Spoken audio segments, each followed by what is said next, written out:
یہ دین ایسے ہی قائم نہیں ہوا. عدل و انصاف کا نظام ٹھنڈے ٹھنڈے قائم نہیں ہوتا، گھر میں آرام سے بیٹھے ہوئے قائم نہیں ہوتا. 3 برس شیب بنی ہاشم کے تو قید ہے، 3 برس. اور یہاں کی قید پر قیاس نہ کرے. یہاں تو جیل میں کھانے کو ملتا ہے، راشن ملتا ہے، جیسا بھی ملتا تو ہے نا. اور لیڈروں کے لیے تو class A class B class ہے. اب تو ان کا تو لیڈر تو لوگ جب آتے ہیں جیل کاٹ کر معلوم ہوتا ہے کہ شاید کسی صحت افزا مقام سے تشریف لا رہے ہیں. وہاں کیا تھا؟ Total boycott. ایک گھاٹی، ادھر پہاڑ ادھر پہاڑ، دونوں طرف جو ہے پہرے، کوئی کھانے پینے کی چیز اندر نہیں جائے گی. اور پورا خاندان بنی ہاشم، وہ بھی کہ جو ایمان نہیں لائے، وہ قبائلی زندگی تھی نا. بنو ہاشم چونکہ حضور کو پشت پناہی چھوڑنے کو تیار نہیں ہوئے، ابو طالب نے آخری وقت تک بھی ساتھ نہیں چھوڑا. ہاں آخری وقت کے قریب ایک بات ہو گئی تھی. ایک مرتبہ تو ہوا کہ وفد آیا ہے قریش کا کہ اپنے بھتیجے کو روک لو، وہ ہمارے معبودوں کی توہین کرتا ہے. ابو طالب نے بلایا.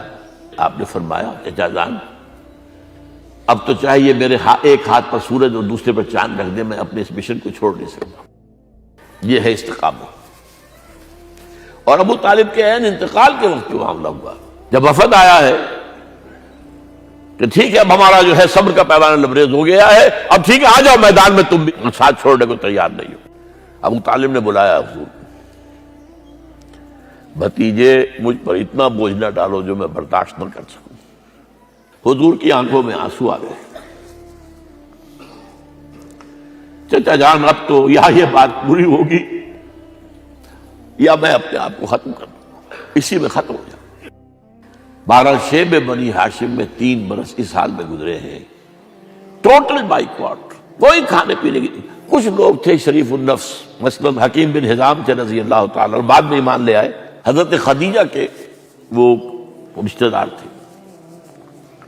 وہ پہاڑ پر چڑھ کر ایک طرف سے رات کی تاریکی میں، دونوں دروازے تو بند ہیں، پہاڑ پر چڑھ کر چوٹی سے نیچے اتر کر کوئی چیزیں کھانے پینے کے دے آئے تو دے آئے، بس صلی اللہ علیہ وسلم. کوئی اور ایک آدھ ہوگا ایسا.